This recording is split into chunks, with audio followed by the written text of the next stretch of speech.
Hello दोस्तों, आप सबका स्वागत है आपके अपने यूट्यूब चैनल फिल्मी रिएक्शन में। तो कैसे हैं आप सब? उम्मीद है आप लोग अच्छे होंगे। मैं बिल्कुल अच्छी हूँ आप लोगों की दुआ से। तो दोस्तों, आप लोगों को पता है कि चैनल पे स्ट्राइक है, चैनल खतरे में है, बहुत दिक्कतें हैं।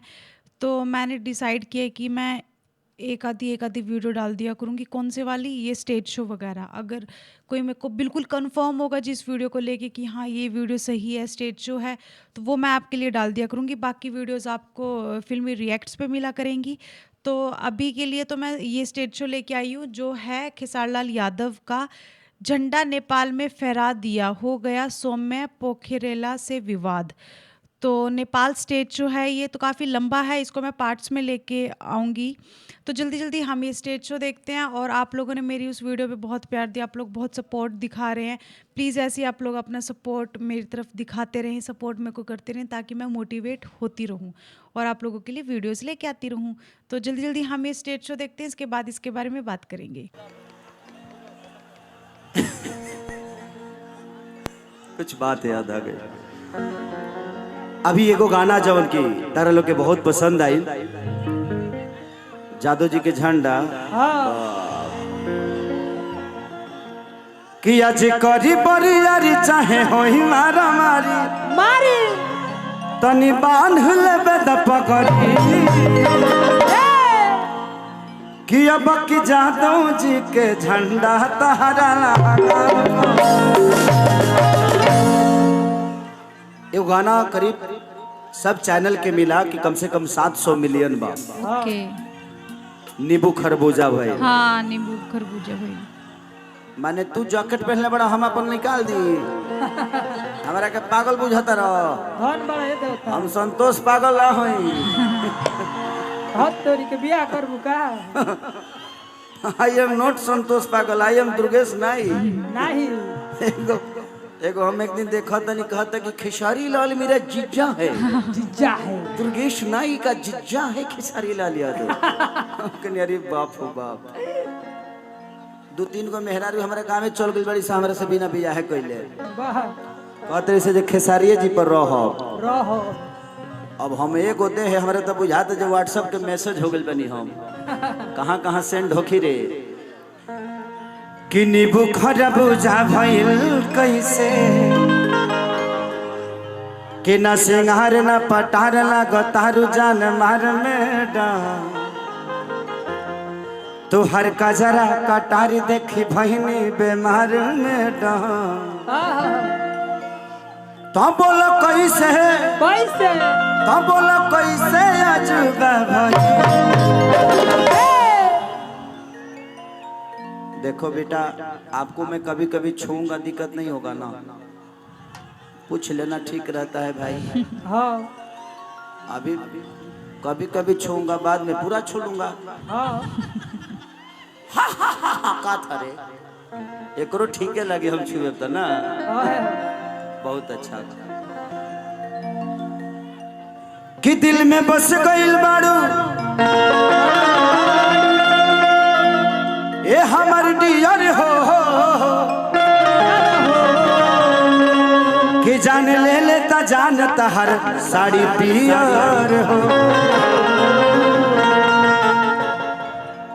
कि है लटकल बावे धागा ई बोल के करा नाम के हवे।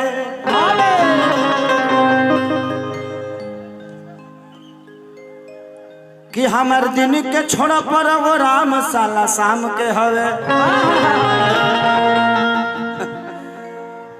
कि न सिंगार न पटार लगता रुझान मार में कि तो हर कजरा कटार देखी बहिनी बेमार में One, two, three, four.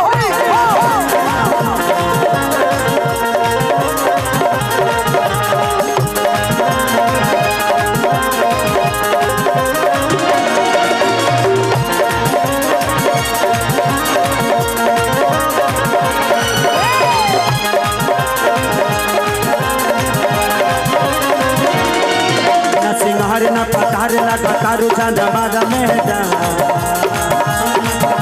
हर गजरा कटार देखी बहनी बीमार में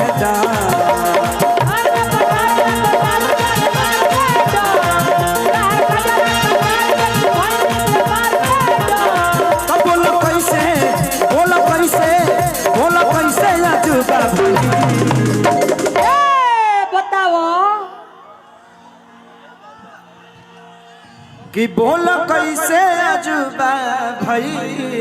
कैसे? देखिए ये गाना अश्लील नहीं है। ना ना ना ये गाना है कि एगो लड़की नींबू बेच रही है, बेच रही है और भगवान का दया हो गया, वो सारा नींबू पे ठेला पे जो नींबू था वो सब खरबूजा हो गया। हाँ। सोचने का फर्क है। तो दिमाग एक चश्मे की तरह है, आप इसको जैसे देखिएगा वैसा ही दिखेगा, है कि नहीं? I love you. कि बोलो कैसे अजूबा भाई, खरबूजा भइल मैडम, खरबूजा भइल मैडम।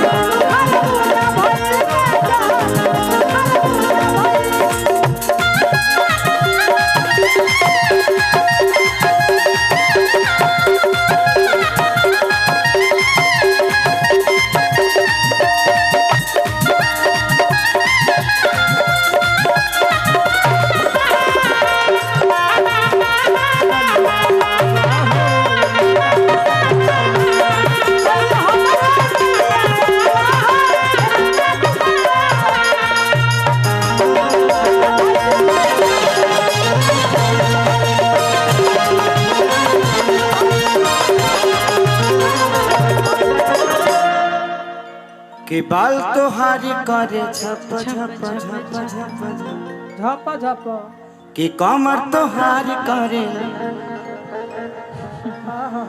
करके दिखा दिया। बोली में तहारा तारा लबा देख के लोग कि बाल तोहारी करे झप झप झप कमर तोहारे करे लप लप लप लप। बोली में तहारा तारा लबा देख के लोग दीवाना दीवाना दीवाना।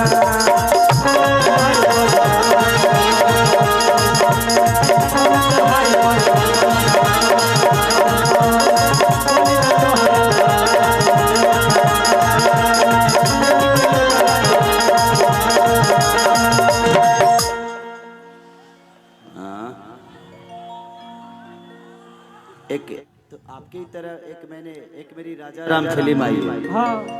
उसमें मैंने गाना 3 गाना शूट नेपाल में किया, 4 गाने शूट नेपाल में किया। उसमें गाना है चॉकलेटी सरिया में कि चॉकलेट वे जैसन लागेलू चॉकलेटी सरिया में। ओहो बड़ा प्यारा है। उसमें एगो चुम्मा चुम्मा दे दे भी है। हाँ। चुमा चुमा दे दे दे दे। उस पे रिकॉर्डिंग डांस करेंगे हम लोग, ठीक है ना? ठीक है। हमको पता है कि यहाँ नेपाल में ज्यादा करके रिकॉर्डिंग डांस का ज्यादा चलन चला है। तो आज आएगा खेसरिया तो नाचेगा ही ना, ऐसा थोड़ी कि नहीं नाचेगा। हाँ।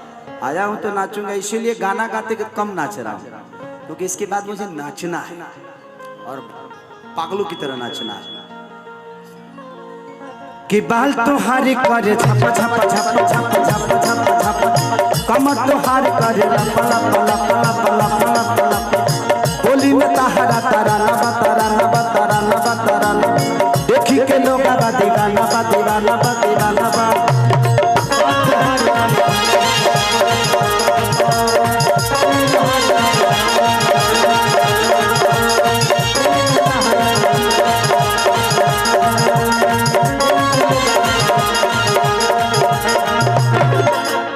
कवना देवता के हो कवना देवता के पूजा भई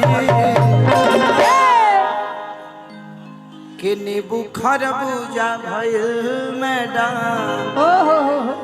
कि कवना देवता के पूजा भई कि नींबू खरबूजा भइल मैडम।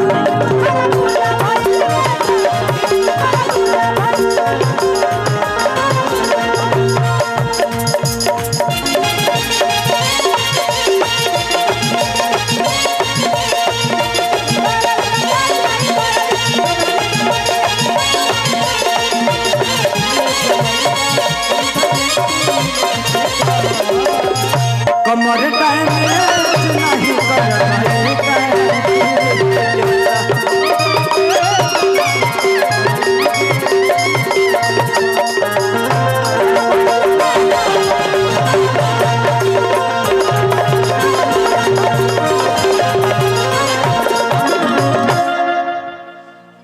कि चले राह में तो डोलता वे डोलता वे हाँ यही से दिल हमार बोलता वे बोलता वे बोलता बोलता हंसता चेहरा नूरानी बा नूरानी बा नूरानी बा चढ़ल सोनावा के पानी बा हो पानी बा हो पानी बा तो चले राह में तो डोलता वे डोलता वे यही से दिल हमार बोलता वे चढ़ता चेहरा नूरानी बा नूरानी बा नूरानी बा चढ़ल सोनावा के पानी बा हो पानी बा हो पानी बा।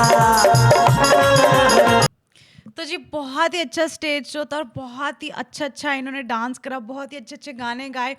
और इनकी जो मूवी है उसमें इन्होंने 2-3 नेपाल में भी गाने शूट करे हैं। और नेपाल में रिकॉर्डिंग ज़्यादा चलती है क्योंकि इनको डांस करना होता है ना, लोगों को डांस देखना होता है। डांस ही खेसारी लाल यादव का बहुत ज़्यादा फेमस है। जो इनका इंटरेक्शन है पब्लिक के साथ वो लोगों को बहुत ज़्यादा पसंद आता है। जिस तरीके से बात करते हैं, मजाक करते हैं, मस्ती करते हैं, तो वो चीज़ लोगों को बहुत ज़्यादा अच्छी लगती है। तो मुझे भी ऑब्वियसली यही चीज़ अच्छी लगती है। और खेसारी लाल यादव बहुत अच्छे सिंगर हैं, बहुत अच्छे एक्टर हैं, बहुत अच्छे पर्सन हैं। तो ओवरऑल जब वो स्टेज पे आते हैं तो वो सारी चीज़ें एक साथ बाहर निकलती हैं तो वो ब्लास्ट हो जाता है और वो स्टेज शो बहुत ही अच्छा हो जाता है।